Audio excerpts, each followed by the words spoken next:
대한민국 뉴스들에 대한 공정한 시선, 법률 시사 토크 이슈 프리즘. 안녕하세요, 전혜원입니다. 먼저 지난 한 주간 있었던 이슈들부터 만나보겠습니다.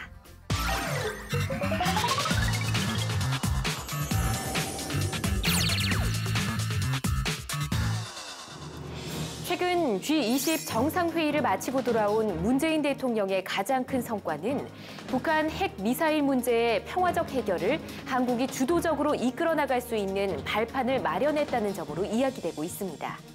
문 대통령은 각국 정상들과 만난 자리에서 북핵 문제 해결을 위한 국제공조 필요성을 강조하는 등 북핵에 대한 국제적인 공감대 확보에 주력한 모습을 보였는데요. 하지만 북핵 해법을 둘러싸고 한미일과 중러 간 이견을 좁히는 것과 베를린 구상에 대한 북한의 호응을 이끌어내는 점은 과제로 남아 앞으로의 대북 정책 중요성에 대해 세계와 국민의 이목이 집중되고 있습니다. 김현미 신임 국토교통부 장관이 취임 후 첫 기자간담회에서 현 청약제도의 개선 방안을 밝혔습니다. 김 장관은 간담회를 통해 신규 분양 아파트를 공급할 때 청약 가점제의 비율을 높이고 1순위 자격 요건을 강화하는 방안을 추진할 것이라며 국토부가 지향하는 주택정책은 실수요자가 자기 집을 갖게 하는 것과 집 없는 서민들이 안심하고 살 수 있는 조건을 만드는 두 가지라고 이야기했는데요. 정말 김 장관의 이야기대로 서민들이 자신의 보금자리를 조금 더 편하게 가질 수 있는 시대가 오길 진심으로 고대해봅니다. 오늘 12월부터 병원 응급실을 이용할 때 환자 보호자는 한 명만 출입이 가능할 수 있을 것으로 보입니다. 지난 9일 보건복지부는 오는 12월 3일부터 시행되는 응급의료에 관한 법률 시행을 앞두고 응급실 출입 제한 방안 등을 구체적으로 담은 시행령 시행규칙 개정안을 입법 예고한다고 밝혔는데요. 개정안이 시행되면 어떤 내용들이 바뀌고 환자와 보호자들은 어떻게 되는지 잠시 후 두 분의 변호사와 이야기 나눠보겠습니다. 지난 7일 경찰이 대한항공 본사를 압수수색했습니다. 경찰은 대한항공이 지난 2013년 5월부터 2014년 8월까지 조양호 회장의 서울 종로구 평창동 자택 인테리어 공사 비용 중 상당액을 인천 영종도 호텔 신축 공사비에서 빼돌려 쓴 특정 경제범죄 가중처벌 등에 관한 법률상 배임 혐의가 있다고 보고 압수수색을 진행했는데요. 다양한 사건으로 인해 요즘 경찰, 검찰, 법원 출두가 잦은 우리 사회의 재벌들. 앞으로는 밝고 긍정적인 뉴스를 전해주는 모습을 국민들에게 보여주길 바랍니다. 정부가 곧 구성할 예정인 한일 위안부 합의검증 태스크포스에 외부 인사들을 참여시킬 방침인 것으로 파악됐습니다. 복수의 정부 소식통에 따르면 정부가 위안부 합의와 이행 과정 전반을 재점검하는 외교부 TF에 학자 등 민간 전문가들을 참여시킨다는 방침을 세웠습니다. 이는 합의 당사자인 외교부 인사들만으로는 객관성 시비를 피하기 어려운 점, 위안부 합의 자체가 피해자와 여론 등 정부 밖의 목소리를 수렴하는 데 부족했다는 평가를 받는 점 등을 고려한 데 따른 것으로 보이는데요. 다양한 의견과 목소리가 수렴되는 만큼 위안부 할머니들의 억울함이 보다 원활하게 풀릴 수 있길 바랍니다. 지금까지 주간 브리핑이었습니다.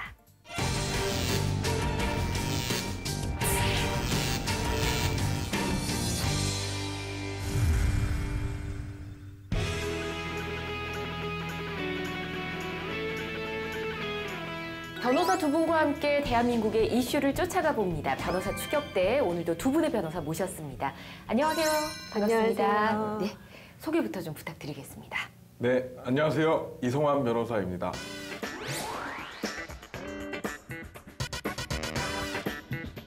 네, 안녕하세요. 곽지영 변호사입니다.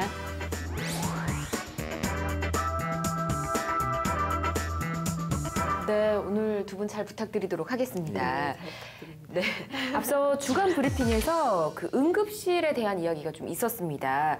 뭐 건강한 것이 가장 좋긴 하지만 이 위급한 상황에서 생명을 살리는 곳이 바로 응급실이잖아요. 근데 앞으로는 올해 12월부터는 전국 414개 병원 응급실에서 출입할 수 있는 보호자, 환자당 1명으로 제한이 될 것 같고요. 그리고 뭐 24시간 이상을 길게 있을 수 없게 되는 그렇게 바뀌는 것 같거든요. 어떤 내용인가요? 예, 보건복지부가 이제 입법 예고한 개정안인데요. 네. 정확하게는 응급 의료에 관한 법률 시행을 앞두고서 이 응급실 출입을 좀 제한하는 방안 뭐 이런 것들을 좀 구체적으로 담아서 네. 시행령과 시행 규칙을 개정한 내용입니다. 만약에 개정안이 발의되고 나면 그 이후에 어떤 것들이 좀 구체적으로 변하게 되는 건가요? 예, 뭐 응급실을 가보셨으니까 다 아시겠지만 굉장히 네. 복잡하고 혼잡스럽지 않습니까? 네. 이제 환자가 이제 위급한 상황이다 보니까 이제 보호자들도 뭐 막 들어오게 되고 뭐 그 안에서 뭐 면회 비슷하게 이루어지기도 하고요. 네. 또 아이가 아프니까 뭐 할머니 할아버지 뭐 다 와가지고 아주 지켜보고 혼잡했기 있고요. 때문에 네.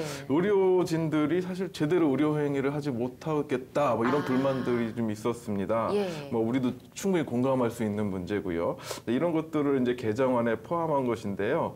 개정안에 따르면은 아까 말씀하신 것처럼 응급실에 들어올 수 있는 보호자 수를 1명으로 제한했습니다. 환자당 1명으로 제한을 한 거죠. 예. 근데 만약에 이제 뭐 아이가 있으시니까 두 분 공감을 예. 하실 것 같지만 아이가 아픈데 부모 중에 1명만 들어가야 되면 나머지 예. 1명은 좀 애타게 밖에서 기다려야 되는 상황이 생기는 거잖아요. 예, 그래서 이제 개정안에 그런 부분도 좀 감안을 했습니다. 그래서 예. 이제 말씀하신 것처럼 소아의 경우에는 뭐 부모가 2명까지 들어올 수 있도록 했는데 아. 이것은 꼭 뭐 소아에만 국한된 것이 아니고 예. 뭐 장애를 가지신 분이라든가 또 재밌는 것은 쥐치자의 경우, 그러니까 술에 쥐치자? 취하신 예. 분의 경우에도 보호자가 2명까지 들어올 수 있게 했고요. 아. 뭐 정신질환자 같은 경우 이렇게 이제 부득이하게 예. 보조가 필요한 경우에는 2명까지 허용하기로 했습니다. 그래서 이제 의료기관의 장은 이 적절한 출입을 통제하기 위해서 보호자에게 이제 출입증을 교부하게 되는데요. 네. 이제 보호자의 뭐 성명뿐만 아니라 출입 목적, 입실 및 퇴실의 일시, 연락처, 그다음에 발열, 기침 여부 등까지 기록 관리하도록 한 것이 특징입니다. 응급실에 드나드는 사람들까지 다 체크를 하겠다는 거네요. 예. 이 밖에 또 어떤 것들이 바뀌었을까요? 이 지금 우리가 이야기를 나누고 있는 법률이 응급의료에 관한 법률입니다. 이 네. 법의 입법 취지를 보면 어떤 응급 상황에서 신속하고 좀 적절한 응급의료를 받을 수 있도록 하는 게 입법 목적인데 네. 응급실에 사람이 너무 많다든지 아니면 적절한 시간에 제대로 된 의료 조치를 받지 못한다면 네. 당연히 그 피해는 고스란히 이제 소비자들과 이제 환자들에게 환자들한테 당연히 가게 돌아가게 되죠. 되잖아요. 그래서 이번 개정안에서는 대형병원 같은 경우에 151개 응급의료센터에서 이러한 응급실에 사람이 너무 많은 그런 과밀화를 좀 완화하고 또 진료 시간을 단축할 수 있도록 24시간을 초과해서 아까 MC님께서 잠깐 말씀해 네. 주셨는데 초과해서 응급실을 체류하는 환자 비율이 연 5% 미만으로 유지해야 한다. 이런 규정을 좀 담고 있습니다. 약간의 좀 여유는 예, 좀 남겨뒀네요, 예, 맞습니다. 그래도. 예. 그래서 그 복지부에서도 지금 그 비율을 국가 응급의료 진료 정보망이라고 해요. 이걸 통해서 좀 주기적으로 모니터링을 하고 예. 만약에 이 5% 미만 기준을 지키지 못하는 경우에는 행정 조치를 하겠다라는 방침을 발표를 했습니다. 예. 그래서 앞으로는 이제 법안이 시행이 되게 되면 이러한 응급실 운영 기준을 만약에 위반하는 경우에는 이제 과태료 부과 처분을 받게 되는데 위반을 할 때마다 이제 과태료 액수가 늘어납니다. 그래서 네. 1차에는 뭐 100만 원, 2차엔 200만 원, 3차엔 300만 원 이런 식으로 과태료를 점차적으로 부과하는 방식으로 좀 실효성 있게 이런 것들을 좀 운영 마련을 하고 방식입니다. 이렇게 할 예. 것 같습니다. 네. 그렇군요. 앞으로 뭐 응급실에 가야 하는 환자의 보호자들은 조금 불편할 수는 있을 것 같습니다. 그래도 뭐 원활한 치료 행위를 위한 조치라고 하니까 좀 받아들이고 이해하는 우리 자세가 또 필요하지 않을까 싶네요. 자, 이렇게 주간 브리핑 중에서 이야기 좀 나눠봤고요. 자, 이제 본격적으로 두 분의 변호사님이 가져온 이슈들 하나씩 쫓아가 보도록 할 텐데요. 먼저 이성원 변호사님이 가져온 이슈부터 우리가 살펴보도록 네. 하겠습니다. 자, 어떤 이슈 가지고 오셨을까요? 예, 제가 오늘 준비한 이야기는요. 검찰개혁, 사법개혁에 이은 또 하나의 이슈가 될 수 있겠죠. 강력한 국가기관 중에 하나인 국정원에 대한 적폐청산 얘기를 해볼까 합니다.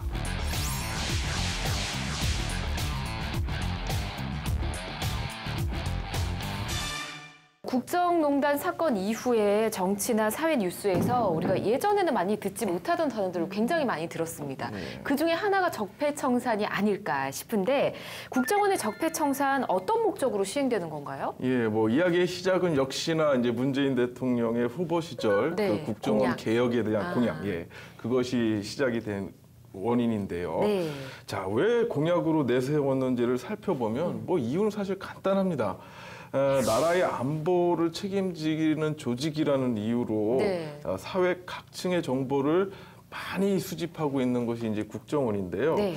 이 국정원이 이 수집한 정보를 가지고 정치에 개입을 하게 되면 뭐 권력의 비리나 국민의 기본권을 침해하는 것은 물론이고요. 네. 뭐 이런 것들이 계속해서 누적되어 왔기 때문에 문재인 대통령으로서는 당연히 청산돼야 될 적폐 중에 하나로 보고 있다고 생각됩니다. 예.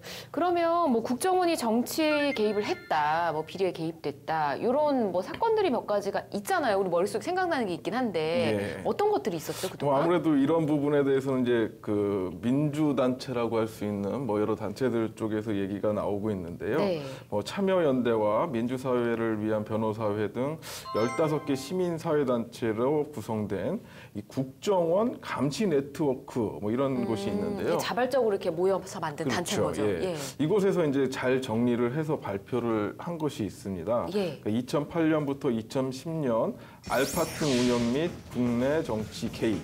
그다음에 2013년에 있었죠. 이제 박원순 서울시장 제안 문건 등 불법 여론 조작 정치 개입. 그다음에 2015년도에 있었던 해킹 프로그램을 이용한 민간인 사찰 문제. 네. 그다음에 2016년 고 김영환 청와대 민정수석의 업무 일지를 통해서 드러난 사찰의 문제. 그다음에 2016년 양승태 대법원장 등 사법부 및 헌법재판소 사찰의 문제. 네. 보수단체 자금 지원 및 관제대무 동원 문제. 탈북자 간첩 사건 수사 관련 중앙합동신문센터 인권 침해 등 뭐 여러 가지 있지만 대표적인 것들 한 12가지를 묶어서 발표를 한 바가 있습니다. 그렇군요. 미국에 뭐 CIA 이런 거 있듯이 우리나라는 국정원이 있다. 이런 개념이 먼저 딱 떠오르기 때문에 뭔가 비밀스러운 일을 하니까 사실 이게 불법이 아니다라고 생각할 수도 있을 것 같거든요. 예. 어떤 형태로든지 이 국가정보기관이 네. 국내 정치에 개입하는 그것 자체로 불법 행위로 규정이 돼 있습니다. 국정원으로서도 이제 정치에 개입을 할 경우 정치관여죄라는 제목으로 따로 처벌을 하고 있습니다. 국정원 내에서도 정치에 대한 관여하면 안 된다라는 기준이 있네요. 몰랐습니다. 이번에 알았습니다. 자, 그래서 문재인 대통령은 국내 정보는 경찰 쪽으로, 뭐 해외 쪽은 국정원 쪽으로 이렇게 만들겠다라고 계속해서 이야기를 하고 있는데 이 국정원 개혁이 앞으로 어떤 방식으로 이루어지게 될까요? 국정원 내부에 개혁발전위원회라는 것이 있는데요. 네. 이 산하에 적폐청산 태스크포스 이것이 설치가 됐습니다. 거기도 그래서 이름이 적폐청산이네요. 예. 그래서 이제 정치 개입에 대한 의혹이 있는 사건들에 대해서 재조사에 착수하기로 했는데요. 이것을 계기로 더욱더 이슈화가 되고 있습니다. 총 어떤 사건들을 재조사를 하게 되나요? 이 태스크포스 팀에서는 한 12개 사건을 정리했다고 알려져 있기는 한데요. 이것이 뭐 전부 공개되지는 않았고요. 네. 일단 2개의 사건만 공개가 된 상태입니다. 2개 사건. 일단 예. 그거라도 저희가 좀 알아보면 좋을 것 같은데 어떤 사건인가요? 예, 모두가 다 알고 있는 참 의문을 갖고 있었던 부분들인데요. 네. 하나는 고 노무현 대통령의 일명 논두렁 시계 사건이고요. 네. 두 번째는 얼마 전에 있었던 그 최동욱 전 검찰총장의 혼외자 아들 보도 이것에 국정원이 개입했다라는 의혹이 있습니다. 예, 뭐 둘 다 너무나 유명한 사건이어서 일단 먼저 얘기하신 노무현 대통령의 논두렁 시계 사건 이게 박연차 전 태광실업 회장에게 명품 시계를 받았는데 여사님께서 논두렁을 버렸다 이런 내용이었잖아요. 근데 이게 나중에 언론 조작인 게 밝혀졌다는 거죠. 예, 그렇습니다. 뭐 당시에도 그 고 노무현 대통령 측에서는 그런 말을 한 사실이 없다라고 이제 강력하게 반발을 했는데 이런 보도가 한번 나가면서 여러 언론사가 공통적으로 보도를 하고 또 그렇게 얘기를 듣는 국민들은 뭐 당연하게 사실로 받아들일 수밖에 없는 상황이었는데요. 그 얘기의 시작이 국정원이었다라는 의혹에서 지금 문제가 되고 있는 겁니다. 2009년 당시에 예. 그 수사 책임자였던 그 이인규 전 대검 중수부장이 있는데요. 이분이 이제 검찰을 떠나면서 2015년 2월에 한 인터뷰에서 논두렁 시계가 국정원의 언론 플레이였다 이런 얘기를 했죠. 사실을 왜곡해서 여론을 조작하려고 했다라는 의혹을 받고 있는 겁니다. 그러면 조사 과정이나 조작한 사실을 언론에 누군가가 흘렸다, 뭐 이런 내용이 확실시 되는 건가요? 예, 뭐 흘렸다는 것 그 사실만큼은 지금 분명하게 보여지는데요. 그 이제 당시 수사 과정을 이제 취재했던 여러 기자들이 증언을 하고 있습니다. 어떻게 예, 증언했죠? 그 한 보도에 의하면 예. 그 논두렁 시계 사건 보도 당시 모 방송사 법조 팀장으로부터 플레이가 있는 것은 확실하다. 뭐 이제 이렇게 확인을 했다고 합니다. 국정원의 언론 플레이는 분명하다. 예. 근데 사실 증거가 없잖아요. 기자들이 뭐 거짓말 하진 않았겠지만 우리 눈에 보이는 증거를 원하는데 예. 증명할 수 있는 뭔가가 있을까요? 예, 이에 대해서는 이제 검찰의 특수수사통 출신 이제 한 중견 법조인께서 증언을 해서 이제 관심을 받고 있는데요. 어떤 뭐 증언을 또 하셨을지. 정확하게 이제 네. 워딩으로 보면 네. 예, 당시 수사 관련 정보가 연일 언론 지면을 장식했었는데 핵심적인 수사 내용은 브리핑을 하는 수사기획관과 수사를 지휘하는 중수부장, 주인검사, 당시 주인검사는 중수 1과장이었는데요. 네. 이 세 사람이 협의하지 않고서는 공개될 수가 없다 이렇게 발언을 했습니다. 단순하게 예. 정보가 흐른 것은 어느 한 사람이 실수나 어떤 의도치 않은 기자의 질문에 답한 것이 아니라 그 브리핑을 했던 사람, 예. 그다음에 지휘했던 사람, 예. 그다음에 수사를 책임지고 있는 요 세 사람이 합의를 해서 어떤 결과물을 냈을 것이다라는 얘기입니다. 그러면 세 명이 입을 맞추고 미리 좀 계획을 하고 짜지 않았으면 예. 그러지 않았을 것이다. 예, 그렇습니다. 만약에 이게 사실이면 국정원도 책임을 져야 될 것 같고 검찰도 책임져야 될 것 같고요. 또 언론도 책임을 져야 될 것 같은데요. 예, 그렇기 때문에 이 논두렁 시계 사건의 경우에는 이 국정원의 적폐청산 TF에서 진상조사 대상으로 선정했다가 이게 만약에 성과가 없게 되면 네. 오히려 당시에 수사를 했던 수사팀, 수뇌부 이런 사람들에게 면죄부만 줄 수 있기 때문에 예. 더 신중하게 접근을 해야 한다라는 지적이 나오고 있습니다. 꼼꼼하게 접근을 해야지. 그렇지 않으면 이 모든 뭐라 그러죠? 관계자들을 다 면죄부를 주는 꼴이나 마찬가지다 그렇죠. 이런 거죠. 예. 어떻게 이게 또 수사를 할지 재조사가 잘 진행됐으면 좋겠습니다. 자, 그럼 두 번째 말씀하신 게 아까 최동욱 검찰총장 혼외자 보도에 대한 내용이었는데 이 국정원 개입이 왜 적폐청산의 대상으로 이 사건을 또 꼽았을지. 예. 네, 이 사건이 좀 복잡하기도 하고 좀 흥미로운 부분이 있습니다. 예. 혹시 그 박근혜 대통령의 초대 검찰총장이었던 네. 분이 이제 당시 최동욱 전 검찰총장이었는데 첫 번째로 맡았던 사건이 뭔지 기억하시나요? 첫 번째 사건이 뭐였죠, 변호사님? 기억나세요? 당시 가장 네. 이슈가 되었던 사건인데 국정원 댓글 사건에 대해서 가장 맞아요, 먼저 맞아요. 예, 네. 수사에 착수했습니다. 예. 당시 그런데 최동욱 검찰총장은 이제 윗선으로부터 원칙적으로 수사하라라는 네. 지시를 받았습니다. 원칙적으로 수사하라는 말 당연히 법과 이런 원리 원칙에 맞게 공정하게 수사하라는 그럼요, 말 아닙니까? 당연히요. 그렇죠. 예. 그래서 그 최동욱 검찰총장도 역시 지금 현재 서울지검장이죠. 당시 윤석열 검사 또 박형렬 검사를 임명해서 예. 수사를 정말 열심히 진행을 했었습니다. 그런데 이제 흥미로운 점이 최동욱 검찰총장의 말에 따르면 수사 도중에 청와대로부터 어떤 압력이 있었다라고 진술을 했습니다. 어떤 압력이요?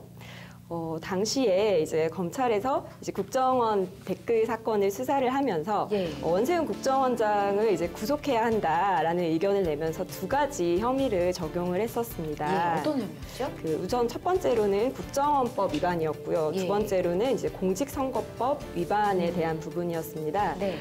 그런데 이제 당시 아시겠지만 이 댓글 사건이 문제가 됐던 게 당시 이제 박근혜 전 대통령과 지금 현재 문재인 대통령의 대선 과정에서의 그쵸. 이제 국정원 댓글이 이제 문제가 됐던 거잖아요. 엄청 논란이 됐었죠. 예, 맞습니다. 근데 국정원법 위반 말고 이제 공직선거법 위반이 만약에 이제 문제가 되는 경우에는 그 불공정한 선거로 인해 당선된 사람이 바로 박근혜 대통령이 되지 않습니까? 맞아요.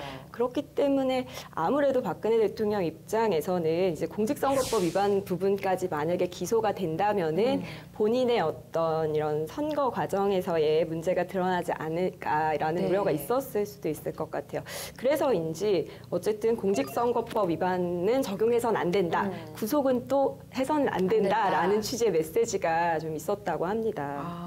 그래서 최동욱 전 검찰총장이 너무나 원칙대로 네. 일직선을 가니까 네. 청와대에서 압력이 또 들어왔던 거네요. 네, 맞습니다. 박근혜 예. 대통령 입장에서는 정권 창출 초기에는 상당히 중요하지 않습니까? 대외적인 이미지라든지 맞아요. 아니면 본인의 집권의 정당성을 확보하는 게 굉장히 중요한데 만일 공직선거법 위반이 만약에 정말 밝혀지게 된다면 네. 어떤 본인의 이런 선거 과정에서의 절차적 정당성, 민주적 정당성이 당연히 사라지게 되니까. 본질적으로 위협을 받게 될 수밖에 없잖아요.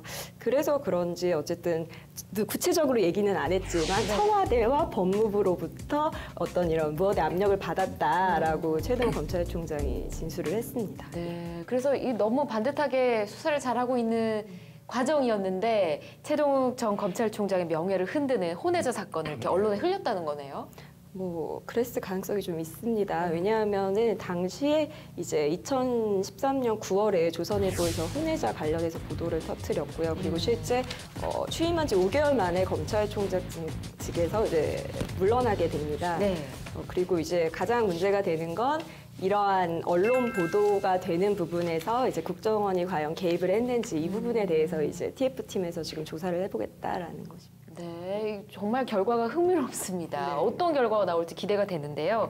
만약에 이 말씀하신 논두렁 시계 사건도 그렇고 최동욱 전 검찰총장 사건도 그렇고 이게 국정원이 정말 개입을 했다라고 밝혀지게 된다면 네. 이 책임은 대체 누가 지는 건가요? 당연히 거기서 거론되는 사람들이 이제 거론되는 책임을 사람들. 지게 돼. 아, 개별적으로 다 책임을 예. 지게 되는 건가요? 근데 지금은 사실은 의혹 수준이기 때문에 네. 뭐 누가 책임을 질 것인지를 말씀드릴 단계는 아니라고 보이는데요. 일단은 철저하게 진상이 파악이 돼야 되겠죠. 그래서 예. 누가 개입이 됐고 어떤 조직에서 어떤 역할을 담당했는지에 대한 파악이 우선돼야 될 것이고요. 예. 하지만 이제 당시에 이제 수사에 관여했던 사람들이 이제 드러나 있기 때문에 뭐 그 사람들을 중심으로 수사가 진행되거나 조사가 될 것으로 보이는데요. 예. 이제 흥미로운 것은 좀 그 당시에 논두렁 시계 사건의 경우를 보면은 수사를 진행했던 사람들이 뭐 대표적인 사람이 이제 우병우 전 오. 민정수석이죠. 예. 그래서 직접 노무현 대통령을 신문을 하면서 뭐 당신은 뭐 선배도 아닙니다. 뭐 이런 얘기를 유명한 말들이 또 했다는 얘기가 나왔었죠. 나오는데 당시 직접 수사에 관여를 했기 때문에 역시 조사 대상에 들어갈 것으로 보이고요. 그다음에 당시 중수부장이었던 뭐 인규 아니면 또 얘기되는 것이 홍만표 검사 뭐 이런 예. 사람들이 나오는데요. 우리가 지난해부터 아주 익숙하게 들었던 검사들이기 때문에 네. 이 의혹이 또 더욱 짙어지는 것 같습니다. 이제 그런 일들을 하기에 충분할 정도의 이력을 지금 보여줬기 때문에 최근에 네. 그래서 뭐 이런 분들이 심할 경우에는 뭐 검찰 포토라인에 쓸 수도 있는 뭐 그런 상황으로 보이고요. 그다음에 또 이 댓글 사건의 경우에는 국정원장이 당시에 원세훈 전 국정원장이었거든요. 네. 또 이분도 우리가 언론에서 많이 들었지 않습니까? 너무 그리고 많이 최근에도 들었죠. 대법원에서 파기환송되기도 했고요. 그래서 하여튼 주로 이런 분들이 이름이 나오고 있는데 책임도 결국은 뭐 이런 분들 쪽에서 뭐 경중에 따라서 지게 될 것으로 예상은 됩니다. 네. 원세훈 국정원장 같은 경우에 현재 지금 형사사건 공판이 좀 진행 중에 있습니다. 그래서 네. 좀 간략하게 좀 설명을 드리면 1심에서는 이제 국정원법 위반에 대해서는 유죄가 나왔고요. 근데 항소심에서는 조금 더 엄격한 판단을 했습니다. 그래서 국정원법 위반뿐만 아니고 아까 얘기하셨던 공직선거법 위반 부분에서도 유죄가 인정된다라고 해서 징역 3년이 선고가 나왔는데 대법원에서는 오히려 이제 증거 능력이 없다. 네. 주요한 증거 능력이 문제가 있다라는 취지로 다시 파기환송을 했습니다. 네. 그래서 지금 파기환송심이 다시 진행 중에 있는데 아마 올해 7월 말이나 8월 말 정도에는 이제 결론이 나올 것 같습니다. 그래서 이제 아무래도 이제 원세훈 국정원장의 혐의가 인정이 어떻게 되느냐에 따라서 네. 이게 관련된 이제 댓글 사건에 대해서도 조금 더 조사가 영향을 받을 수밖에 없을 것 같은데 어쨌든 국가정보원 같은 경우에는 이제 정부조직법에 따르면 대통령 직속 산하 기관입니다. 원세훈 국정원장 같은 경우에 당시 이명박 정부에서의 이제 국정원장이었기 때문에 네. 만일 알 수 없지만 만일 대통령의 윗선의 지시까지 만약에 인정이 된다면 그 부분에 대해서 이제 직권남용 부분이 당연히 문제가 될 수 있을 것이고요. 박근혜 대통령 역시도 아까 서두에서 언급했던 이제 최동호 검찰총장이 물러나는 부분에 대해서 네. 잘못된 뭐 여론 조사나 댓글 조작을 만약에 지시한 정황이 인정이 된다면 그 부분도 역시 이제 직권남용 부분으로 같이 처벌될 우려는 있습니다. 그렇군요. 지금 이렇게 대화를 나누다 보니까 이 태스크포스가 적폐청산 태스크포스가 또 국정원 산하에 있잖아요. 이건 또 어떻게 생각하시는지 네. 다른 쪽에서 좀 재조사해야 되는 거 아닐까요? 이제 그렇기 때문에 이번에 제대로 된 조사가 이루어지지 않을까라는 기대를 좀 많이들 하고 그래요? 있습니다. 예. 그러니까 예전에 같은 경우에는 이제 외부에서 국정원에 대한 조사를 시도를 하다 보니까 국정원이 갖고 있는 자료들이 상당히 비밀이 보장돼야 되는 부분이 있거든요. 네. 예, 이것은 뭐 합리적인 보호고요. 그러니까 국정원이 이것은 이러이러한 이유로 공개할 수가 없다, 아니면 조사 자료를 내놓을 수가 없다고 할 때 네. 국정원의 논리를 네. 뒤엎을 만한 어떤 법적 강제 수단이 없는 상태였죠. 그게 합리적인 이유가 있는 부분이니까요. 예. 근데 하지만 이제 국정원 내부에서 자체 조사를 한다라고 치면 예. 이것이 뭐 외부에 공표되는 것이 아니라 자신들이 일단 조사를 해보고 네. 이것은 이제 밝힐 부분은 외부에 밝히고 아니면 자체적으로 조사를 해서 없앨 건 조직 없애고. 내부에서 정리할 문제들은 조직 내부에서 정리를 할 수 있기 때문에 네. 굉장히 합리적이고 또 현실 가능한 수단이라고 보여지는 부분이죠. 아, 그래요? 예. 일단은 정부가 바뀌었고 문재인 대통령이 이번에 서훈 국정원장을 임명을 했는데 서훈 국정원장님 같은 경우에 이번에 이제 임기를 시작을 하면서 국내 정보 담당관제를 폐지하겠다라고 좀 강력하게 의사를 표명을 한 걸로 알고 있습니다. 국내 정보 담당관제가 어떤 내용이냐면 이제 행정부처나 기관, 단체, 언론사에 출입을 해서 여태까지 이제 정보를 수집을 해왔는데 그런 걸 일절하지 않겠다는 거거든요. 네. 그래서 이런 좀 강력한 의지를 가지고 있는 분이 어쨌든 그 조직의 장이 되었으니까 네. 이번에는 좀 한번 기대를 해보고 네. 예, 우리가 좀 절차나 아니면 그 과정에서 좀 합리적인 이런 자정작용들이 일어날 수 있기를 좀 기대해봐야 될 것 같습니다. 예. 이런 이제 재조사가 누가 왜 하느냐가 또 중요하다고 봅니다. 사실 뭐 국가정보원의 정보력 이것이 어떤 대단한 권력이기 때문에 네. 권력자로서는 이 권력기관을 활용해서 자신의 권력 수단을 더 공고히 하고자 하는 욕구들이 있거든요. 네. 근데 문재인 대통령께서는 이 권력의 중요한 수단을 내놓겠다라는 진정성에서 출발을 하고 있는 조사이기 때문에 보다 더 제대로 된 조사가 이루어지지 않을까라는 기대를 갖게 하는 부분입니다. 네. 자, 이 두 사건을 재수사하는 것이 법적으로 어떤 의미가 있을까 굉장히 또 궁금해집니다. 우리 사회를 위해서 반드시 뭐 재조사는 돼야 된다는 생각이 드는데 자, 두 분은 어떻게 생각하시는지요? 사실 지난 10년 그 노무현 대통령께서 국정원을 개혁하고자 많은 시도를 했습니다만 뭐 지난 10년을 지켜본다면 그것이 뭐 사실상 실패가 됐다고 볼 수 있는데요. 지난 10년간 국정원이 정치에 개입했다라는 의혹이 끝도 없이 제기가 되고 있습니다. 네. 그래서 아까 여러 개의 얘기를 말씀드렸지만 정말 우리가 영화에서나 볼 법한 얘기들이 계속 나오거든요. 맞아요. 예, 그 검찰총장이면 우리나라 수사를 대표하는 그 총책임자인데 어떤 정치적인 사안, 국정원이 개입된 사건을 열심히 수사하는 도중에 지극히 사적인 혼외자라는 그 네. 사적인 문제를 통해서 그 수사를 멈추고 직에서 물러나야 된다는 상황은 정말 영화에서나 볼 법한 얘기입니다. 그리고 이제 그러니까요. 최근에 들리는 얘기는 그 전에 외압이 있었다.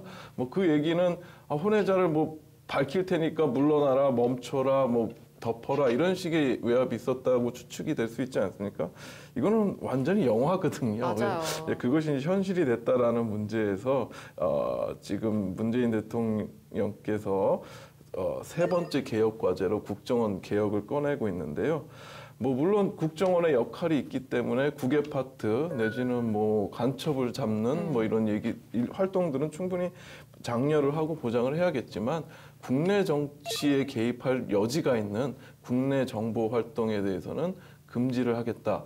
그 방향성에 있어서는 백분 동의를 하고 있습니다. 네. 국정원이 이제 사실 정보를 가지고 있고 그 정보를 통제할 수 있는 기관이다 보니까 막강한 권한을 남용해서 이런 정치에 개입하는 행위들이 있어 왔었던 것 같습니다. 그래서 네. 이런 걸 좀 근절하려면 아무래도 적절한 통제 감시가 필요할 것 같아요. 그렇기 때문에 해당 법안에 보면 이제 국정원에 대해서도 국회법에 따라 국회 통제를 좀 강화하고 감사원에서 또 감사를 실시할 수 있도록 감사원법을 개정하고 좀 이런 부분들의 법안이 표시가 되어 있습니다. 네. 그래서 물론 국가정보원의 활동이 굉장히 중요한 역할을 가지고 있지만 아까 이 변호사님 말씀하셨듯이 정치에 개입하는 부분은 반드시 근절되어야 할 부분일 것 같고요. 무소불위의 권력이 되지 않도록 이러한 견제 장치는 어느 정도 필요하지 않을까라고 생각합니다.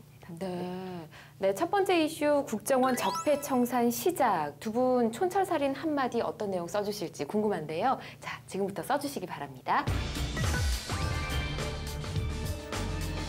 네, 첫 번째 이슈에 대해서 두 분 어떤 한마디 써주셨을까요? 먼저 이성원 변호사님 먼저 볼까요? 음지에서 뒤에서 조정을 해온 그런 일들이 지금 밝혀지고 있습니다. 그래서 예. 이번에 이제 태스크포스 팀도 이루어졌고 그다음에 여러 가지 재조사들이 생기는데요. 이런 조사를 통해서 진실이 명명백백하게 밝혀짐으로써 국정원 직원들뿐만 아니라 조직 전체가 햇빛 속에서 양지에서 국민들의 응원을 받는 조직이 되기를 기원합니다. 와, 멋집니다. 전 햇빛 속으로 쓰셔서 무슨 영화 제목인 줄 알았어요. 그렇죠? 근데 얘기 들어보니까 마치 영화 같은 이야기 맞습니다. 국정원이 음지에서 일하고 음지에서 많은 것들을 또 꾸몄다. 이런 언급을 해주셨는데 부디 밝은 곳으로 나오기를 바라겠습니다. 자, 곽지연 변호사님 오늘은 별 2개 그리셨네요. 네, 오늘 그림은 좀 적은데 말이 좀 길죠. 그 소리 없는 헌신, 오직 대한민국의 수와 영광을 위하여. 이게 그 박근혜 대통령이 취임을 하면서 국정원 원훈을 이렇게 바꿨어요. 보시면 아시겠지만 오직 네모 안에 들어갈 말은 대한민국이죠. 네. 그런데 안타깝게도 지금 드러나는 몇 가지 정황들은 대한민국의 정의가 아니라 대통령 개인 또는 특정 집단, 특정 어떤 개인의 이익을 위해서 활동한 부분이 좀 있지 않았나라는 안타까움이 듭니다. 네. 앞으로는 정말 대한민국의 수와 영광을 위해서 열심히 활동해 주시기를 부탁드리겠습니다. 네. 당시 정권에서는 이렇게 못했을지라도 이 말의 의미는 참 좋은 것 같습니다. 그래서 별표 치신 대한민국의 수호와 영광을 위해서 부디 밝은 곳으로 나와주시길 바라겠습니다. 어떻게 결과가 나올지 우리 또 기대를 해보고요. 이후에 다시 한번 이야기 나눠보도록 하죠. 자, 이렇게 첫 번째 이슈 마무리를 하고요. 두 번째 이슈 만나보도록 하겠습니다.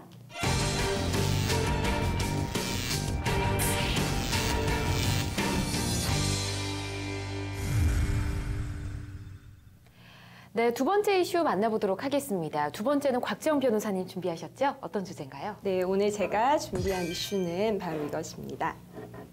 오세여와 신작품 투석의 원인 햄버거병 하고 물음표 이렇게 써 있는데요. 요즘 인터넷 포털 사이트에서 가장 뜨거운 주제 중에 하나가 아닐까 싶습니다. 어린 아이들 또 그런 부모들에게 가장 지금 이슈가 되고 있는 햄버거병 논란에 대해서 좀 이야기를 나눠보고자 합니다.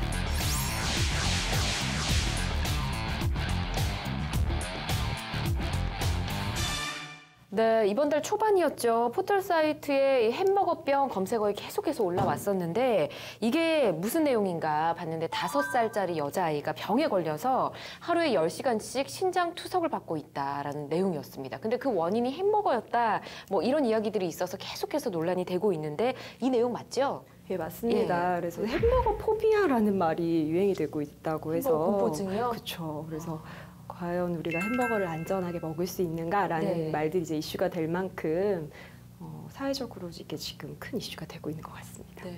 아니 햄버거병이 대체 뭐길래 우리 사회를 이렇게 긴장시키고 있는 건가요? 그 의학적 용어로는 HUS라고 합니다. 그래서 용혈성 요독 증후군이라고 불리는 병이에요. 이름도 어렵네요. 예, 좀 용혈성 어렵죠. 요독 증후군. 네, 예. 이게 장출혈성 대장균 감염증 중에서 가장 증상이 심각한 경우에 나타난다고 하고요. 예. 신장에서 불순물을 제대로 이제 걸러주지 못해서 체내에 독이 쌓이고 그래서 발병을 하게 된다고 합니다. 그렇군요. 이 병에 걸리게 되면 어떤 증상들이 있는 거죠?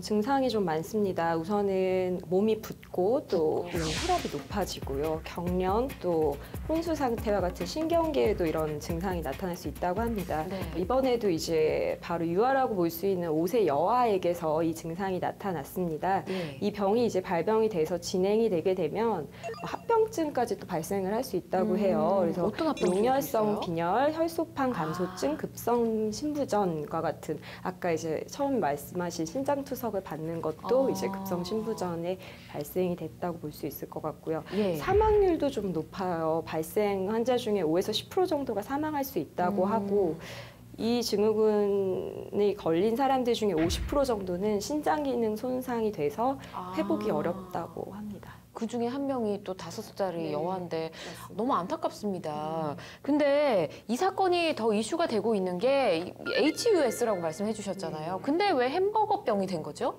1982년에 이제 미국에서 햄버거를 먹고서 집단으로 이 증세가 발현이 됐다고 합니다. 그래서 이제 햄버거병이라고 부르고 있는데 네. 대장균에 감염된 이제 소에서 생산된 우유 또는 그 소고기를 완전히 익히지 않은 상태에서 이제 섭취했을 경우에 네. 이제 감염이 된다고 밝혀져 있습니다. 그래서 실제 당시에 이 증세가 나타났을 때 의사들이 가장 먼저 이제 초진 때 물어보는 질문이 햄버거를 먹었냐라고 물어볼 정도로 좀 연관성이 어느 정도 있다라고 이미 밝혀져 있습니다. 예. 근데 고기라는 게 햄버거에만 들어가 있는 건 아닌 것 같은데 또 이렇게 이름이 붙여졌다고 하니까 일단 햄버거 포비아라는 말이 생겨날 정도로 좀 많은 사람들이 공포에 떨고 있는 거 맞는 것 같습니다.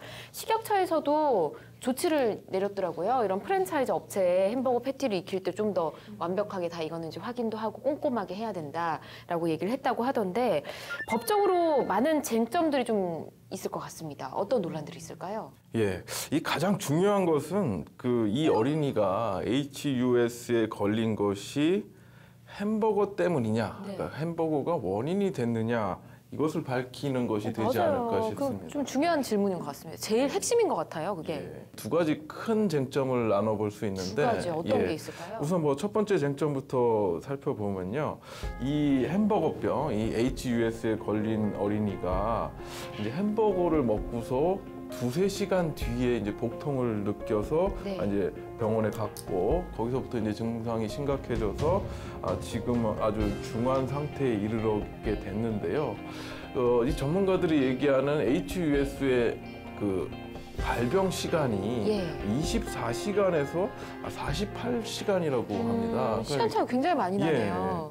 이제 그렇기 때문에 이제 맥도날드 측에서 이거는 햄버거 때문이 아니라 이런 반박이 이제 가능한 부분이 되는 건데요. 네. 자, 그래서 이제 의료계에서도 이제 의견이 분분합니다. 그래서 마찬가지 2~3시간 내에 발병했기 때문에 이제 전에 축적돼 있는 사례들과는 좀 다르다라는 반박이 있고요. 네. 하지만 이제 몇몇 전문가들은 그 시간이 절대적인 것이 아니라는 취지의 반박을 하고 있습니다. 그러니까 예를 들어서 균이 상당히 많이 들어갔다면은 그 발병 시간이 무의미하다는 것이고요. 균이 많이 들어갔다면. 예. 그다음에 이게 사람마다 많은 차이를 보이는 경우가 있기 때문에 네. 이 사례가 일반 사례와 조금 다르다고 해서 이 사례는 아니다라고 단정 지을 수는 없다는 거죠. 맞아요. 예. 같이 회를 먹어도 한 명만 뭔가 안 좋은 질환에 걸리고 저 이런 경우를 직접 봤거든요. 그러니까 비슷한 경우일 수 있을 거라는 생각은 듭니다. 이게 첫 번째 쟁점이고요. 또 두 번째 쟁점 있잖아요. 예, 두 번째 쟁점은 이제 왜 이 아이만 이런 병이 생겼느냐라는 네. 취지의 이제 반박인데요. 고소를 당한 맥도날드 측에서 이제 얘기를 하는 것은 이제 그날 아이가 먹은 제품이 한 300개 정도가 팔렸다고 합니다. 그런데 이렇게 많이 팔렸는데 왜 이 패티만 덜 익었고 이 아이만 이런 병이 생겼느냐라는 반박이고요. 그다음에 이제 주로 햄버거병으로 얘기가 되는 것은 이제 소고기인데 네. 이 제품은 이제 돈육, 그러니까 돼지고기로 만든 제품이다 이런 반박이 있습니다. 아, 그렇다면 아까 곽 변호사님이 말씀해 주신 내용에서는 이 HUS가 소고기, 소를 통해서 감염이 되는 걸로 알고 있었는데 지금 돈육이라고 그랬잖아요. 혹시 소고기가 아닌 다른 것에서도 HUS가 발병된 사례가 있나요? 예, 뭐 결론부터 말씀드리면 이게 꼭 소고기만 원인이 되는 것은 아니라고 합니다. 그래요? 예, 예. 그래서 다른 음식으로부터 감염된 사례도 있고요. 다만 이 덜 익은 소고기 패티가 햄버거병으로 이제 유명한 것은 맞고요. 예. 이제 심지어 이제 과거 독일에서는 고기가 아닌 이제 채소가 햄버거병의 원인으로 지목되기도 했습니다. 네. 예, 지금 전문가들이 얘기하는 바로는 이 균이 음식에 감염되면 모두 이제 가능성이 있다 이런 의견을 얘기하고 있습니다. 그렇군요. 참 범위를 제한하기가 참 힘든 병인 것 같습니다. 근데 아까 300개 정도 팔렸다 그랬잖아요. 이 아이가 네. 먹은 햄버거가. 그렇다면 300명 중에서 이 아이 말고 또 다른 한 명 정도는 더 있지 않을까 싶기도 하거든요. 유난히 이 아이만 걸린 이유가 있을지 궁금해지네요. 네, 우선은 근데 300명 중에 이 아이 한 명만 병이 발병됐다고 해서 인과관계가 반드시 없는 건 아니에요. 예. 왜냐하면 사람마다 기본적으로 가지고 있는 체질적인 소인, 또 유전적인 소인이 다 다르기 때문에 네. 똑같은 환경을 이 사람에게 대입을 하더라도 누군가는 병이 걸릴 수도 있고 맞아요. 누군가는 걸리지 않을 수도 있거든요. 예. 전문가들도 비슷한 취지로 얘기를 합니다. 그래서 같은 균에 감염이 되더라도 HUS까지 발병하는 사람이 있고 그냥 단순하게 장염, 복통으로 마무리되는 사람들이 있다라고 얘기를 합니다. 그렇기 때문에 병이 발현되는 여부는 사람마다 다를 수 있는 것 같습니다. 체질 따라 뭐 성향 따라 네. 다를 수 있다는 생각은 분명히 하고요. 맞습니다. 근데 역시나 쟁점은 아이가 걸린 이 HUS가 맥도날드 햄버거 가게에서 먹은 햄버거 때문이냐 아니냐. 요게 쟁점인 것 같거든요. 지금 부모님의 입장은 어떨까요? 지금 부모님의 입장은 당연히 이제 이 맥도날드에서 사 먹은 햄버거 때문에 때문이다. 이 병이 발생했다라고 주장을 하고 있습니다. 예. 아이가 이제 발병 후에 아주대병원 응급실에 있다가 서울 삼성병원으로 가서 이제 진단을 받았는데 진단을 받으면서 햄버거병이라는 이제 진단명을 받았기 때문에 네. 예, 당연히 이게 원인이 된다라고 주장하고 있습니다. 아, 햄버거 병, 네, HUS인데 예. 햄버거 병이다 해서 네. 유난히 더 그렇게 생각하시지는 않았을까 하는 부분도 분명 있지만 맥도날드 측에서는 또 어떤 답변을 했을까 궁금해지네요. 네, 맥도날드는 이제 당연히 햄버거가 HUS의 발병 원인이 아니다라고 반박을 하고 있습니다. 햄버거가 과연 이제 이 발병의 원인이라고 하더라도 이것에 이제 맥도날드 측에 어떤 과실이 개입이 되어 있는지를 밝히는 것도 상당히 중요한 쟁점인 것 같습니다. 네. 원인이 되는 대장균이 이제 55157이라는 대장균인데요. 이게 이제 패티를 완벽하게 익히지 않는 경우에 이제 발병이 되는 것으로 알려져 있습니다. 네. 그렇기 때문에 이제 패티가 과연 완벽하게 익었는지 안 익었는지도 문제가 될 수 있을 것 같습니다.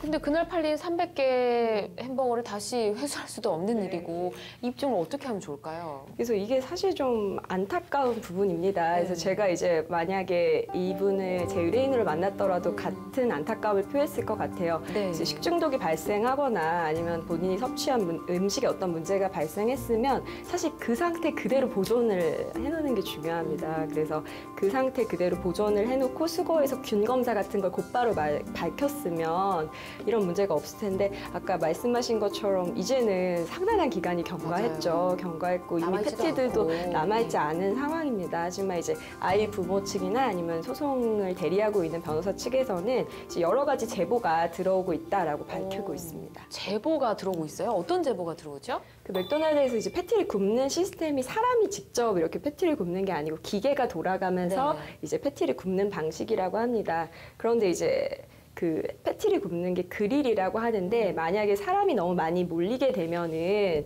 이제 패티를 한 번에 동시에 여러 개를 굽게 되잖아요. 그래서 이 과정에서 그릴 사이의 간격이 좀 넓게 떨어진다든지 만약에 이렇게 되면 패티가 덜 익는다라는 제보가 있었다고 합니다. 그렇군요.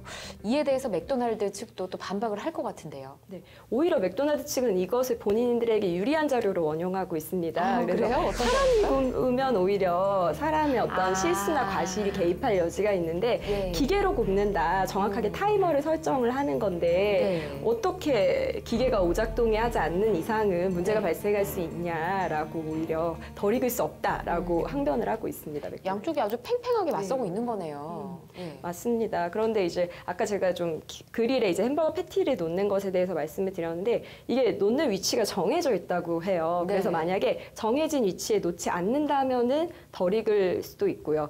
또 손님이 많을 때 여러 장의 패티를 동시에 올리게 되면 아무래도 그 내부 그릴의 온도 자체가 내려가기 때문에 네. 또 덜 익는 문제가 발생할 수도 있다고 합니다. 만약에 뭐 어쨌든 여러 가지 조사를 통해서 이 프랜차이즈 햄버거 업체가 문제가 있었다라고 결론이 밝혀진다면 어떤 법적 책임을 또 물게 되잖아요. 예, 그럼 말씀하신 대로 이제 만약에 이제 업체 측의 과실이 발견될 경우를 예. 말씀을 드리면 일단 뭐 형사상의 책임이 따릅니다. 이런 음식을 제조해서 소비자에게 판매하는 회사는 안전하고 뭐 문제 없는 제품을 소비자에게 공급해야 될 주의 의무가 있습니다. 예. 이런 의무를 위반해서 제품을 공급한 것이기 때문에 과실이 있다고 볼 여지가 있고요. 또 이러한 행위들을 업무상으로 하고 있기 때문에 결론적으로 형사 책임을 묻게 되면 업무상, 과실, 치상 이 책임을 묻게 될 가능성이 높습니다. 예. 물론 이건 이제 과실 경우고요. 그다음에 이제 민사상 책임을 져야 되는데요. 이제 아이가 이제 평생 어떤 장애를 가지고 치료를 받아야 되는 상황이기 때문에 그거에 따른 뭐 일실소득이라고 하는데요. 이 경우는 뭐 노동능력 상실률이 거의 뭐 100%에 가깝기 때문에 맞아요. 예, 뭐 상당한 정도의 일실소득을 산정할 수 있을 것 같고, 그다음에 이런 장애로 인한 고통 등을 감안한다면 위자료도 상당히 책정될 것 같아서 외국의 사례에 비례하면은 뭐 형편은 없겠지만 수억 원대의 보상금을 받을 수 있는 상황이라고 생각됩니다. 피해자 쪽에서 식품위생법 위반으로 고소를 했다고 들었습니다. 이제 네. 식품위생법에 보면은 위해 식품을 이제 판매하는 경우에 그거에 이제 해당하는 이제 형사처벌 규정과 또 행정적인 제재가 이제 규정이 되어 있는데요. 네. 만약에 이게 인정이 되는 경우에는 그러니까 식품 잘못된 오염된 식품, 불량한 식품 이런 것들이 만약에 인정이 되는 경우에는 이제 그 해당 패티들을 전량 이제 폐기 처분하도록 규정이 되어 있고요. 예. 또 영업이 제한, 또 나아가서는 영업 취소가 또 다 될 수도 있습니다. 그리고 당연히 이제 징벌적으로 이제 과태료 처분도 받게 될 거고요. 그리고 아까 말씀드린 대로 형사처벌 규정도 되어 있고 양벌 규정이 있어요. 그렇기 예. 때문에 종업원 개인뿐만 아니고 맥도날드 본사도 같이 형사처벌을 받게 될 수도 있습니다. 민사적 손해배상은 아까 이 변호사님이 네. 잘 말씀을 해주셔서 네. 그렇다면 우리가 해외 사례를 좀 비교를 해봐야 될 것 같습니다. 어떤가요? 외국에는 이제 뭐 징벌적 손해배상 뭐 이런 것들이 있어서 우리하고는 전혀 다른 차원의 수준이 많이 차이가 나는 네. 사례들이 나오는데요. 2000년에 이제 미국 위스콘신주의 이제 한 프랜차이즈 매장에서 발생한 사건의 경우를 예로 들어보면 이 식당을 다녀간 학생들이 이제 같은 HUS에 감염된 사례가 있습니다. 당시에 이제 4명의 아이가 이제 판명을 받았는데요. 3세 어린이 1명이 끝내 사망한 사건이 있었습니다. 예. 그래서 이제 위스콘신 그 보건부에서 조사를 해본 결과 이 아메리칸 푸드 그룹이라는 곳에서 공급한 생고기가 조리 과정에서 오염이 됐다 이런 것이 밝혀져서요. 사망자 유가족들을 포함한 피해자들에게 155억 원의 합의금이 지급된 사례가 있습니다. 만약에 맥도날드 측의 과실이 없다라고 판단되면 피해 아동의 부모님들께서 입을 피해는 혹시나 없을까 이런 걱정도 좀 되고요. 뭐 역으로 고소를 당할 수도 있는 거잖아요. 이 부분은 어떻게 보면 될까요? 예, 그래서 지금 말씀하신 대로 이제 그 식품위생법을 위반을 이유로 고소를 한 것 같습니다. 그러니까 이게 사실 명확하게 드러나거나 어느 정도 소명이 되는 이 단계가 아니기 때문에 이것을 직접적인 어떤 상해 책임을 묻지를 못하고 이제 그 판매 과정, 그러니까 식품 위생 부분에 어떤 문제가 있는지를 먼저 조사해달라는 식으로 고소가 이루어진 것 같습니다. 그러니까 이 사태에서 보듯이 이것이 사실 입증이 굉장히 어려운 부분입니다. 그리고 병균이 있었는지 뭐 다른 걸 먹은 건 없는지 이런 것을 지금에 와서 이걸 입증한다는 것은 사실상 불가능한 상황이기 때문에 이것이 제대로 밝혀질지도 좀 걱정스러운데 한 가지 좀 희망적인 부분은 네. 가습기 수사팀이 수사를 한다는 것. 이 가습기 수사도 굉장히 어려운 수사였거든요. 네. 그것도 입증이 굉장히 어려운 부분인데 뭐 상당히 노력을 기울여서 진실을 밝혀낸 수사팀이기 때문에 그것보다는 한 100배는 어려워 보이는 수사지만 네. 혹시 그 수사팀에서 뭔가를 밝혀낼 수 있을까라는 기대를 좀 해봅니다. 그리고 무고가 문제가 될 수 있습니다. 그러니까 타인이 이제 실제로는 어떤 범죄 행위를 하지 않았는데도 불구하고 이제 타인의 형사처분을 받게 할 목적으로 허위의 사실을 이제 수사기관에다 신고하는 경우에 이제 무고죄가 문제가 되는데 네. 이 사건 같은 경우에는 입증이 좀 어렵기는 하지만 애초에 이 사람이 어떤 잘못을 하지 않았는데도 불구하고 허위의 사실을 수사기관에 어떤 신고를 한다든지 이런 사안은 아니기 때문에 네. 무고로 뭐 역으로 고소를 한다든지 처벌을 받는 일은 없을 것 같습니다. 아, 그렇군요. 어떤 결론이 나던 이 피해를 입은 아이의 부모님께서도 큰 일을 당하지는 않으셨으면 좋겠고요. 어쨌든 결과가 잘 나와서 원만하게 일이 잘 해결됐으면 좋겠습니다. 법조인으로서 이 사건 보시면서 또 어떤 생각하셨을까 궁금하거든요. 부모님의 입장에서는 아까 말씀드린 인과관계 부분을 입증하는데 이제 총 힘을 이제 동원을 해야 될 텐데 제조물 책임법이라는 게 지금 있습니다. 그래서 네. 제조물에 결함이 있고 이것이 어떤 그 물건을 사용한 소비자들의 생명이나 신체에 어떤 위해를 가했을 경우에 손해를 배상하도록 하는 법이 있는데 이 법이 2018년 4월 19일 날 개정된 규정이 적용이 돼요. 그래서 3조의 2에 보면 결함이 추정되도록 네. 그래서 소비자들이 굳이 입증을 하지 않더라도 상대방이 오히려 기업이나 제조사 측에서 입증을 하도록 네. 이런 법률이 이제 개정안이 이제 있습니다. 근데 안타깝게 이게 2018년 4월 19일부터 시행이 되는데 지금은 해당 사항이 예, 없네요. 이 사고는 2016년 9월에 발생한 사고여가지고 해당 사항이 좀 없습니다. 그래서 혹시라도 이런 뭐 본인이 사용한 물건, 섭취한 물품에서 뭔가 문제가 발생을 한다면 아까 제가 서두에서 말씀드렸지만 즉시 좀 필요한 증거 보전에 필요한 조치들을 좀 해놓으시고 네. 전문가의 도움을 좀 받으시는 게 필요할 것 같습니다. 네. 법을 떠나서 그 가장 현재 시급한 문제는 곽 변호사님 말씀하신 증거 보존의 문제거든요. 그러니까 증거만 보존해 놓으면 어떻게든지 입증할 기회가 생기는데 네. 그 일반인들이 전혀 이걸 보존해야 된다는 생각을 할 수가 없습니다. 그래서 특별히 이 먹거리 분야, 또 아이들이 먹는 음식과 관련해서는 증거 보존을 좀 손쉽게 할 수 있는 제도나 기관이 좀 만들어져야 되지 않을까라는 생각이 듭니다. 그래서 정확한 기관에서 정확한 조사로 진실을 확인할 수 있다면 그 많은 국민들이 그 햄버거 때문에 이렇게 걱정할 필요가 없잖아요. 예. 그래서 이런 문제들은 좀 더 제도적으로, 조직적으로 좀 해결이 됐으면 하는 바람입니다. 네. 가장 큰 걱정이 아이가 아픈 겁니다. 완쾌가 됐으면 좋겠는데 어쨌든 5세 여아 신장 투석의 원인 햄버거병 이 주제에 대해서 이야기를 나눠봤고요. 마지막으로 두 분의 촌철살인 한마디 보겠습니다. 네, 두 번째 이슈 햄버거병에 대한 이야기, 이에 대한 촌철살인 한마디 써주셨는데요. 오늘 곽정 변호사님부터 볼까요? 네. 이번에 아이가 먹은 그 회사의 제품명이 해피밀입니다. 이게 이제 햄버거를 사 먹으면은 귀여운 장난감 같은 걸 한 개씩 줘요. 맞아요. 그래서 어른이 보기에도 참 매력적인 장난감들이라 아이들이 보기에는 더 갖고 싶겠죠. 예. 그래서 이 해피밀이 우리나라 말로 하면 행복한 한 끼 식사가 될 텐데 행복한 식사가 아니고 어쨌든 아이에게는 굉장히 아픔을 주는 식사가 결과적으로 된 것 같습니다. 네. 물론 더 많이 밝혀져야겠지만 그래서 제가 이번 사태를 바라보면서 좀 두 가지 점에 대해서 생각을 해봤습니다. 만약에 어떤 그 가공육의 어떤 조리 과정 또는 보관 과정에서 문제가 있었다면 이제 회사는 그거에 마땅한 책임을 져야 될 거고요.